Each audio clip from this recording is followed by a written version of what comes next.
Some moments in life arrive without warning. They crash into our normal routines and change everything we thought we knew about the world. For the paramedics of Pine Valley Emergency Services, that moment came on an autumn morning when they discovered that sometimes the wildest creatures know exactly when to break the rules of nature. The ambulance's wheels hummed steadily against the mountain road as Sarah checked the dispatch details one more time. It was a simple call. Mrs. Peterson had fallen in her kitchen and needed help getting up. Nothing urgent, nothing they hadn't handled 100 times before. Mike kept his eyes on the winding road ahead, carefully navigating the sharp turns that local residents knew all too well. The morning fog clung to the ground like a thick blanket, forcing them to drive slower than usual. Their headlights carved through the dense mist, creating an almost tunnel-like view of the road ahead. The forest pressed in close on both sides, ancient pines standing guard like silent sentinels in the early morning light. The first hint that something was wrong came when a shadow moved through their headlight beams. Mike's foot instinctively moved to the brake pedal, but nothing could have prepared them for what emerged from the fog. There, standing directly in the middle of the road, was one of the largest black bears either of them had ever seen. Sarah's hand immediately went to the radio, ready to call in a wildlife hazard. But something stopped her. The bear wasn't acting right. Any other bear would have bolted at the sight of the approaching vehicle, disappearing into the safety of the forest. But this one stood its ground, its massive form blocking their path completely.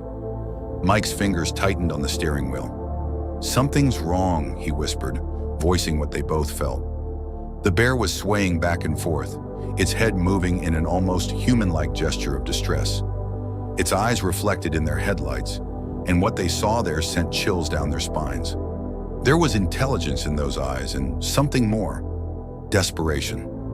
The bear took a step toward the ambulance, and every instinct told them to reverse, to get away. But then it did something that made them question everything they knew about wild animals.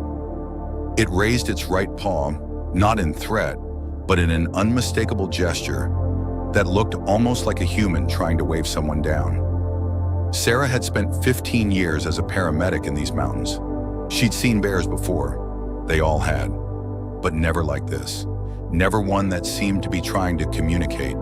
Never one that looked at an ambulance with what could only be described as recognition. The bear moved again, this time taking deliberate steps toward the driver's side window. Its movements were careful, almost gentle, despite its enormous size. This wasn't aggression. This wasn't a territorial display. This was something else entirely, something that would soon make them question everything they thought they knew about the barrier between wild and human worlds. What happened next would change their lives forever. The massive bear pressed its paw against the ambulance's window, leaving a clear mark in the morning condensation. Its breath fogged the glass, creating an almost supernatural scene in the early light.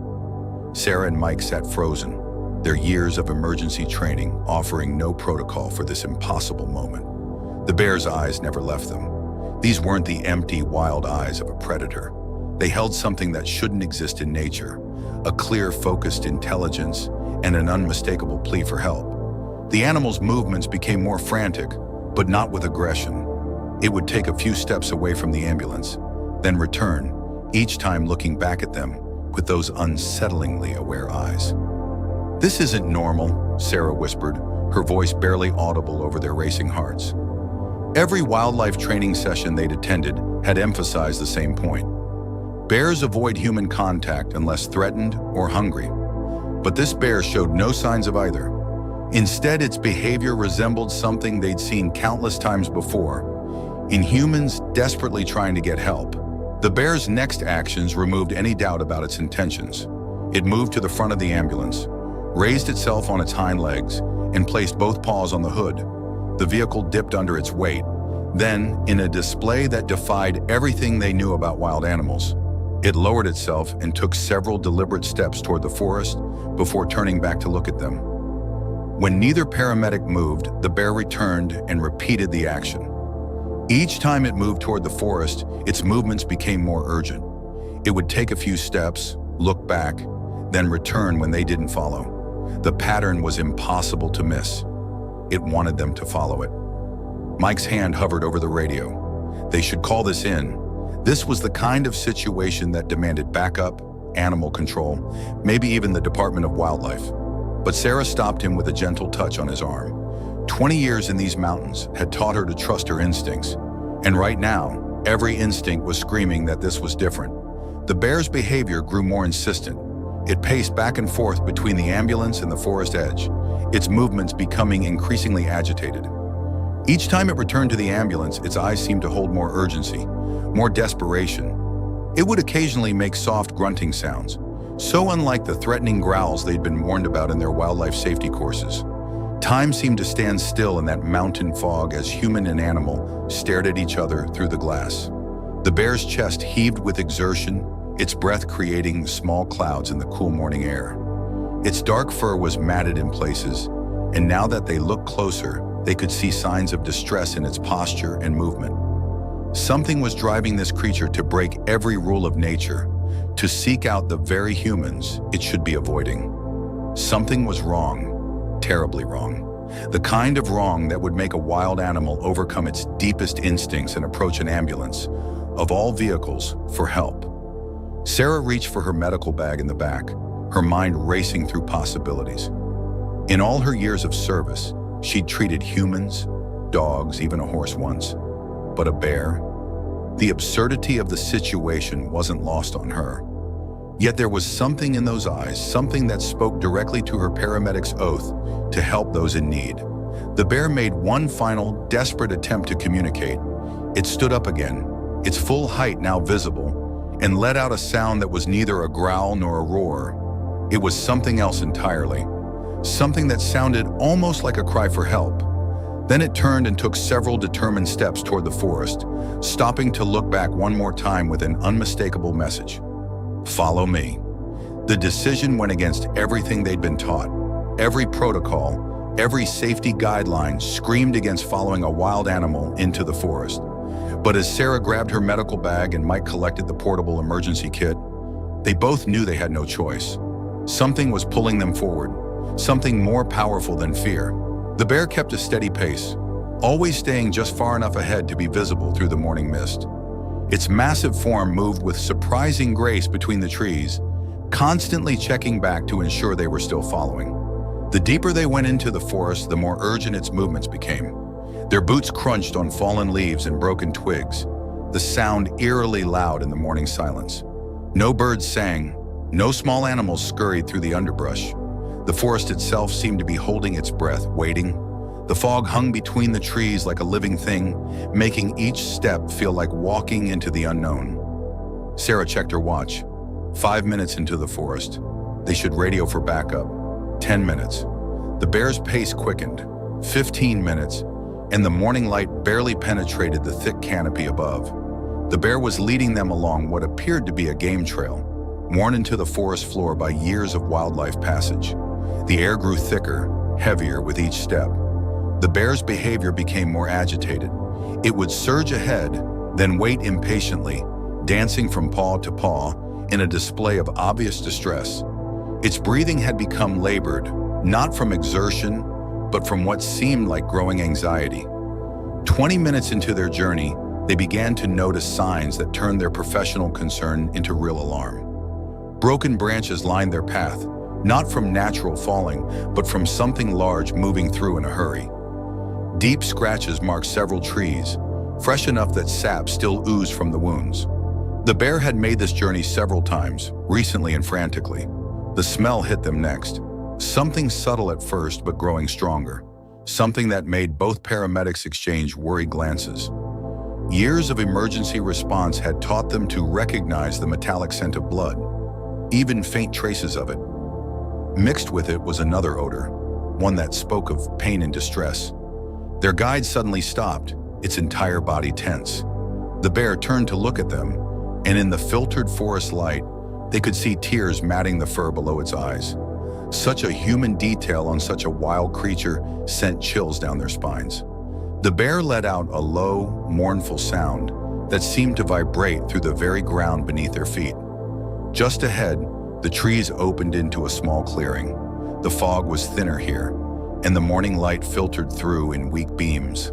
The bear stepped aside, as if inviting them to go first.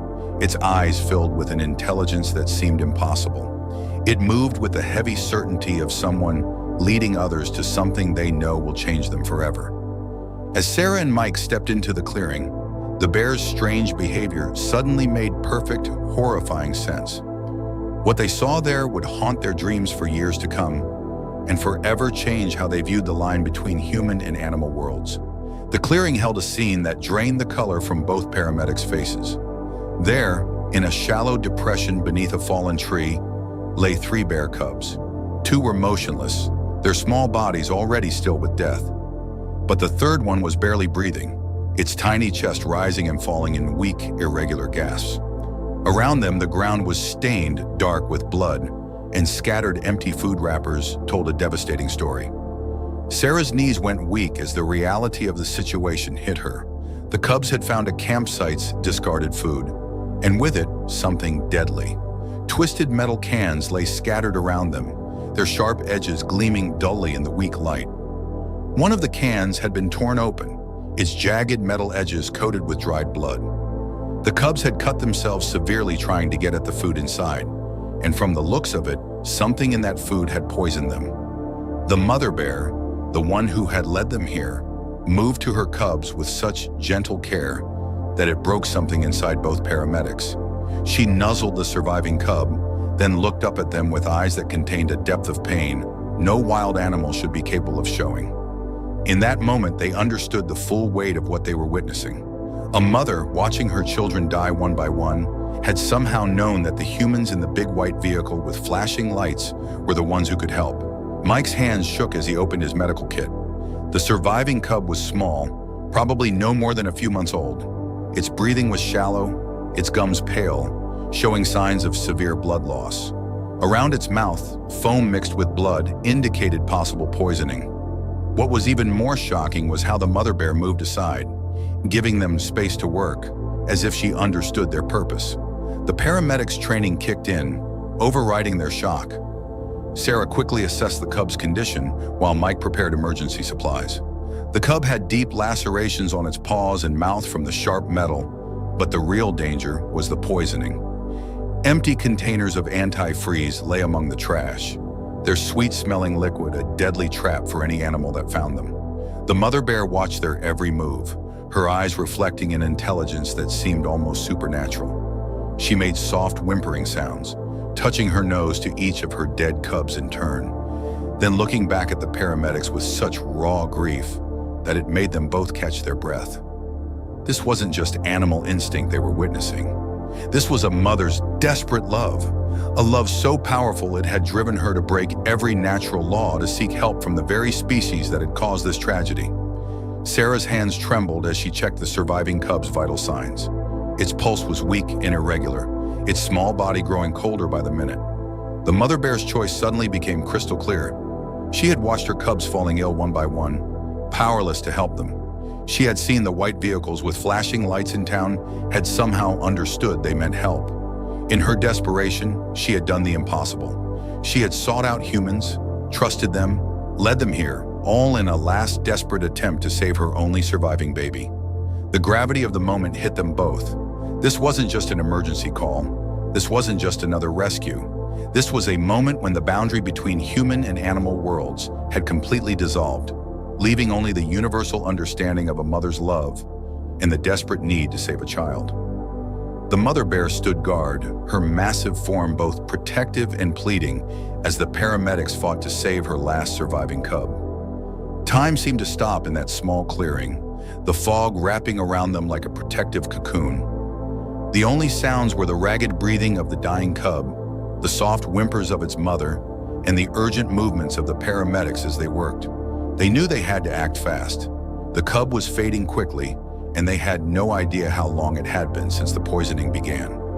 Sarah's hands flew through her medical kit, pulling out supplies with practiced speed.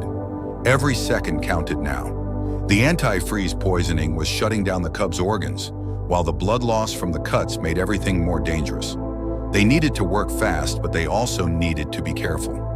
One wrong move could startle the mother bear, whose trust in them hung by the thinnest thread.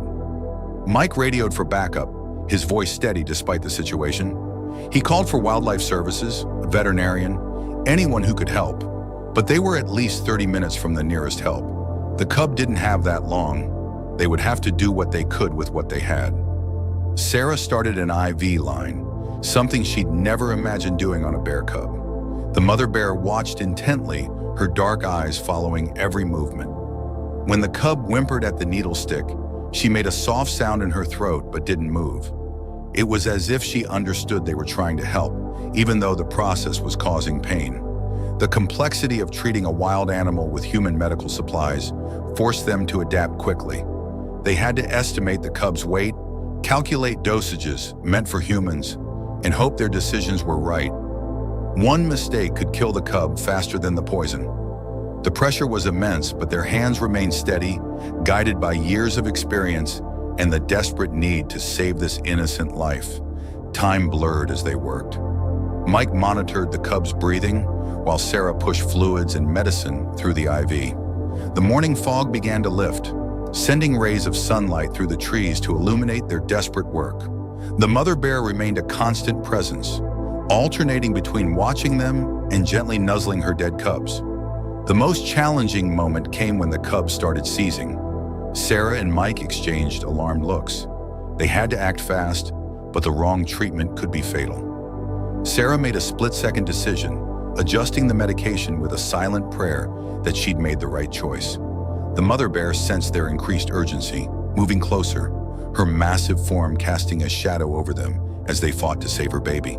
Minutes stretched like hours as they worked, every moment a battle against time and nature itself.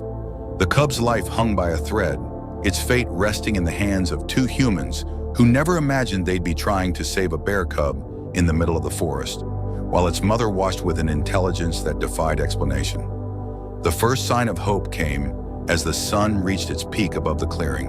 The cub's breathing steadied, its tiny body fighting back against the poison that had claimed its siblings. When the wildlife rescue team finally arrived, they found something unprecedented. Two paramedics and a mother bear working together to save a life, breaking every rule of the natural world in the process.